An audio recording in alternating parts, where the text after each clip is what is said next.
South Africa के खिलाफ पाकिस्तान की टी20 टीम में बाबर आजम और मोहम्मद रिजवान की वापसी एक बार फिर लटक गई है। अब उसकी जो वजूहात हैं वो काफ़ी हैरानकुन भी हैं, लेकिन एक आज़ाद ज़राए ने दावा किया है, जो रिपोर्ट बताई जा रही है कि पाकिस्तान की सिलेक्शन कमेटी के 2 मेंबरान ऐसे हैं जो कि हर हाल में अपनी नाक ऊंची रखना चाह रहे हैं। और उनका मुद्दा ये है कि साउथ अफ्रीका के ख़िलाफ़ चूँकि पाकिस्तान की अपनी कंडीशंस में बैटिंग पिचेस पर सीरीज़ होगी, तो इसमें पाकिस्तान के वो बैटर्स जो कि एग्रेसिव क्रिकेट के लिए माने जाते हैं या उन्हें तस्वुर किया जाता है, जो दौरा बांग्लादेश में, दौरा वेस्ट इंडीज़ में या फिर यूएई में वहाँ की कंडीशंस की वजह से नाकाम हुए, उन्हें अगर पाकिस्तान की कंडीशंस एक बार फिर मिल जाएं तो जैसी कारकर्दगी बांग्लादेश के खिलाफ होम सीरीज़ में पाकिस्तान टीम ने दिखाई थी, वैसी कारकर्दगी ये प्लेयर्स दिखा सकते हैं और उनका जो मौक़िफ़ है उसकी जीत हो सकती है। यानी कि मोहम्मद हारिस, जिसने बांग्लादेश के खिलाफ होम सीरीज़ में दूसरी तेज़ तरीन सेंचुरी बनाई पाकिस्तान की जानिब से, बेहतरीन बैटिंग की थी पूरी सीरीज़ में, लेकिन उसके बाद वो मुसलसल फ्लॉप हुए। महासवाए ओमान के खिलाफ एक 50 के बाकी तमाम मैचेस में, चाहे बांग्लादेश हो का टूर हो, चाहे वेस्ट इंडीज़ का टूर हो, चाहे यूए ट्रायंगुलर सीरीज़ हो, चाहे एशिया कप हो, हर जगह फेल हुए। इसी तरह जो बाकी खिलाड़ी हैं, जिसमें हसन नवाज भी हैं, वो अब इनके हवाले से एक आम तासुर ये है, जो सिलेक्टर समझ रहे हैं कि अगर उन्हें साउथ अफ्रीका के खिलाफ होम सीरीज़ में मौका दे दिया जाए तो यहाँ पर वो आउट क्लास परफॉर्मेंस दे सकते हैं और ये आखिरी मौका समझकर उन्हें एक बार चांस देना चाहिए। ये अब एक तरह से लॉबिंग शुरू हो गई है। 2 सिलेक्टर हैं जो कि सबसे मजबूत सिलेक्टर हैं पाकिस्तान की सिलेक्शन कमेटी में, उनकी जानिब से ये बातें माइक हैसन तक पहुंचाई जा रही हैं, जो कि माइक हैसन पहले ही जहन बना चुके हैं कि इस नाकारा बैटिंग लाइन से अब जान छुड़ानी है। लेकिन दूसरी जानिब मोहसिन नकवी, जिनका बड़ा किरदार है पाकिस्तान की इस तबाही में, पाकिस्तान की इस बैटिंग लाइन में, उनके मशवरे भी सबके मशवरे मानते रहे हैं, उनको भी एक बार फिर राम करने की कोशिश की जाएगी कि कम से कम मज़ीद एक सीरीज़ में मौका दे दें, क्योंकि बाबर आजम और मोहम्मद रिजवान इस कैलेबर के खिलाड़ी नहीं हैं कि वो टी20 फॉर्मेट खेल सकें। ये चीज़ें एक बार फिर सामने आएंगी।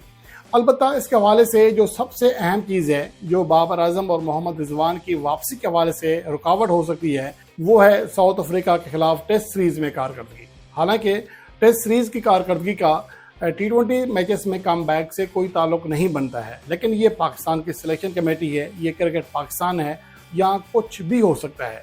जैसा कि एशिया कप में बाबर आजम और मोहम्मद रिजवान की वापसी यकीनी दिखाई दे रही थी, क्योंकि मोहम्मद हारिस मुसलसल फेल हो रहे थे, साइम अयूब मुसलसल फेल हो रहे थे, और उसकी वजह से एक इम्कान था कि यूएई ट्रायंगुलर सीरीज़ में भी और एशिया कप में भी इन दोनों प्लेयर्स की वापसी हो जाएगी।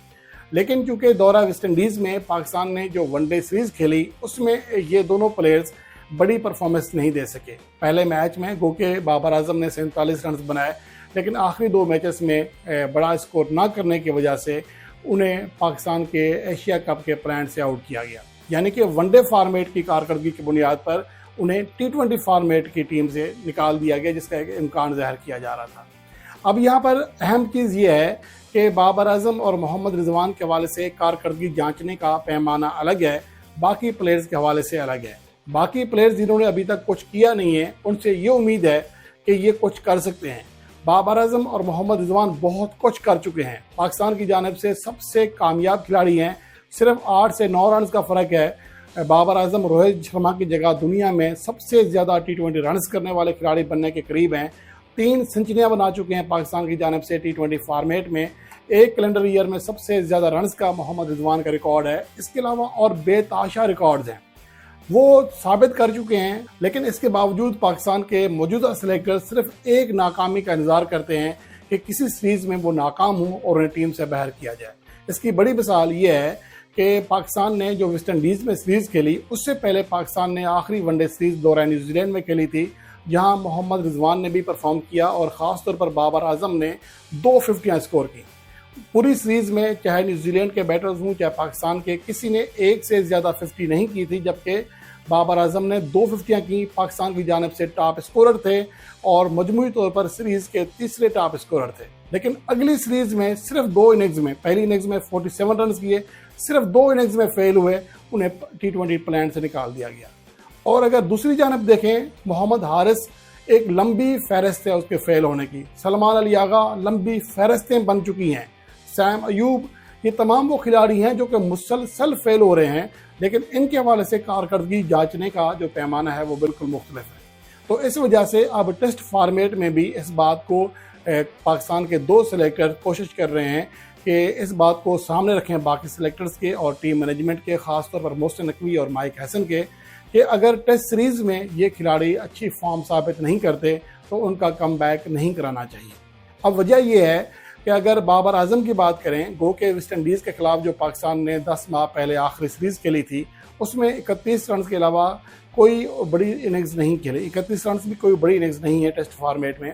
لیکن اس سے پہلے دورہ ساؤتھ افریقہ کے آخری 3 اننگز میں بابر اعظم نے 50 پلس اسکور کیے تھے، جس میں 70 پلس اسکور بھی تھے. لیکن صرف ایک سیریز میں 2 ٹیسٹ میچز میں ان کا بیٹ نہیں چلا تو ان کے اوپر پھر تلوار لٹکا دی گئی ہے. تو یہ جو صورتحال ہے یہ کسی حد تک بابر اعظم کے لیے اور محمد رضوان کے لیے چیلنجنگ ہوگی کہ ساؤتھ افریقہ کے خلاف اپنی ہوم کنڈیشنز میں وہ کیسی پرفارمنس دیتے ہیں. اگر ٹیسٹ سیریز میں وہ کامیابی سے پرفارم کرنے میں کامیاب ہو گئے تو پھر T20 اسکواڈ میں ان کی واپسی لگ بھگ یقینی ہو جائے گی.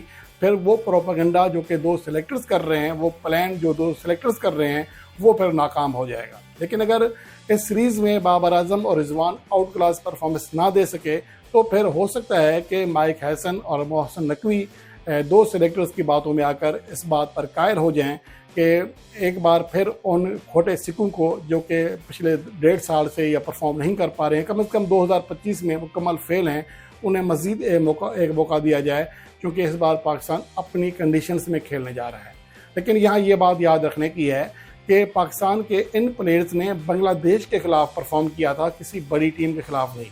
اور بنگلہ دیش کی اس بولنگ لائن کے خلاف جس میں مستفیض الرحمان نہیں تھے، شرف الاسلام پہلے اوور میں ہی انفٹ ہو کر پوری سیریز سے باہر ہو گئے تھے، تسکین احمد نہیں تھے، تو ان کی بولنگ لائن جو مین بولر ہیں وہ تھے ہی نہیں. اگر اس سیریز کو کارکردگی بنیاد بنا کر یہ امید کی جا رہی ہے کہ ساؤتھ افریقہ کے خلاف بھی یہ کھلاڑی ویسی کارکردگی دکھائیں گے تو پھر مجھے حیرت ہوتی ہے پاکستان کے ان سلیکٹر کے اوپر کہ صرف اپنی ناک اونچی رکھنے کے لیے پاکستان کرکٹ کو کس حد تک نیچے گرا رہے ہیں. پاکستان کی اگر دیکھیں یہ جتنے کھلاڑیوں کو چانس ملا ہے تو کنڈیشنز اتنی زیادہ مشکل نہیں تھی کہ وہاں پر بیٹنگ ہی نہیں کی جا سکے. جس نے پرفارم کرنا ہوتا ہے وہ پرفارم کر کے دکھاتا ہے. انہی دبئی کی کنڈیشنز میں پاکستان نے بغیر کوئی وکٹ گوائے انڈیا کے خلاف 150 کا پلس کا جو ٹارگٹ ہے وہ چیز کیا ہوا ہے. اسی کنڈیشن میں پاکستان نے انڈیا کو 2 بار ہرایا ہوا ہے. اسی کنڈیشنز میں پاکستان کے پلیئرز نے پرفارم کیا ہوا ہے.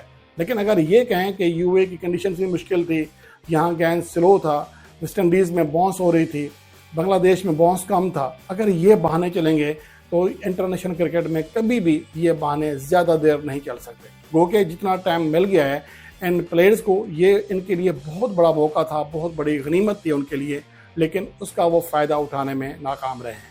اب دیکھنا یہ ہے کہ پاکستان کے 2 سلیکٹرز جنہوں نے ابھی سے لابنگ شروع کر دی ہے، ابھی سے یہ اس بات پر قائل کرنے کی کوشش کی جا رہی ہے مائک ہیسن کو کہ پاکستان کے ان پلیئرز کو جو کہ انٹینٹ پلیئرز ہیں ان کو مزید موقع دیا جائے.